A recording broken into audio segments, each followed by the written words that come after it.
All right, I'm looking at this Republican cutback, this retreat that's going on in Philadelphia. President Trump is expected to address fellow Republicans there very shortly. This on the same day, British Prime Minister Theresa May will be doing the same. And, of course, she is scheduled to meet, the first foreign leader scheduled to meet the new president since he had become president. One foreign leader who will not be meeting him soon thereafter is the president of Mexico, who's apparently said because of this dust-up over the wall that, look at that, I just can't do this right now. So that powwow is off. And the read from President Trump is if Mexico, prior to this, is unwilling to pay for a badly needed wall, then it would be better to cancel the upcoming meeting. The Mexican president agrees with that, and so that meeting is off. The read from all of this, John Hanna, former national security advisor to Dick Cheney. John, I wanted to first pick your brain on that and whether it's a big deal or whether it's a sign of tensions to come. Obviously, President Trump is keeping to this wall thing. It was a promise he made. It's a promise he expects to deliver, even if we have to initially foot the bill. What do you think?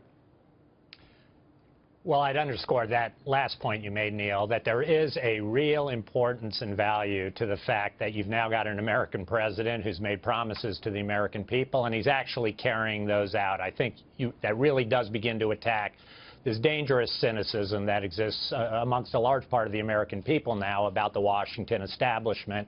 They never do what they say they're going to do. He's doing it. Having said that, I would say that the president is taking an awful lot of actions now, like the wall, like NAFTA, on immigration, talking about black sites for the CIA, getting out of TPP in Asia, that are creating a residue of tensions and diplomatic issues that I just hope people in the White House have thoroughly thought through the second and third order diplomatic and foreign policy consequences of the things they're doing right now. So people at the State Department and elsewhere can take the kinds of mitigating measures that we ought to be taking. I always think that there are always the bad cops and the good cops in every administration. I know there was John Kennedy and Robert Kennedy, changing those roles intermittently during the Cuban Missile Crisis to deal, for example, with the Russians, or even now in the case of Donald Trump saying to the Mexicans, all right, well, skip out of me. I don't want to have a meeting. And then Sean Spicer saying, or clarifying with reporters just moments ago, the lines of communication are always open. So if you'll indulge my curiosity, what do you think is going behind the scenes? No, I think, listen, this is the president who made the art of the deal, and I think an awful lot of this is transactional, is positioning, are opening positions of what the president understands is going to be a drawn-out and perhaps lengthy and even contentious process at times as he tries to reset all of these relationships around the world that he really doesn't believe are working on behalf of the American people. So I think a lot of this is going on, and we just need to strap in and be ready for it. All right, when you talk about strap in and be ready for it, he is also extending, because you mentioned some of these other issues where he is looking at an immigration plan that could ruffle the feathers of those countries, saying he's being a bit too abrupt, a bit too stern, a bit too in your face. How is it best to handle that? Because while we get support from British and the populist movement within Germany, not everyone feels that way, and especially those that come from countries where there's been terror. They don't like being branded terrorists. What do you think? Yeah, no, I think these are all real, live diplomatic issues that, again, somebody at the White House, as they issue these orders, has got to be thinking about. It doesn't mean that you don't do it.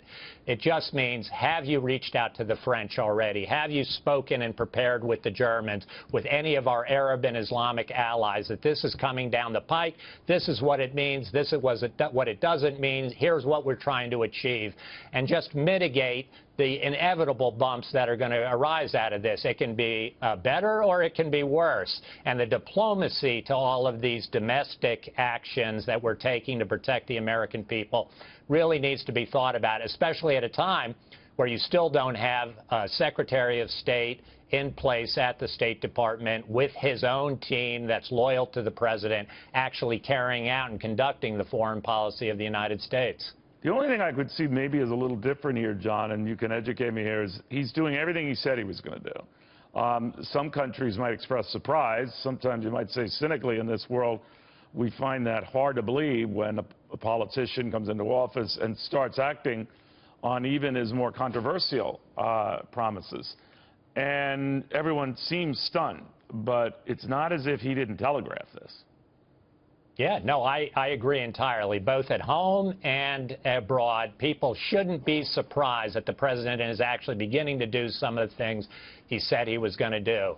And again, I don't think this is grounds for him not doing it, but there are ways to make this easier and there's ways to make it harder. And as long as you're doing the basic ABCs, nuts and bolts of diplomacy 101, as you do all of these things and thinking about how they affect the rest of the world and how our allies will, how hard this is going to go down with our allies, I think you're going to be okay. You can mitigate the effects and make this happen in a way that both serves the American people and actually will begin to advance some of these relationships abroad.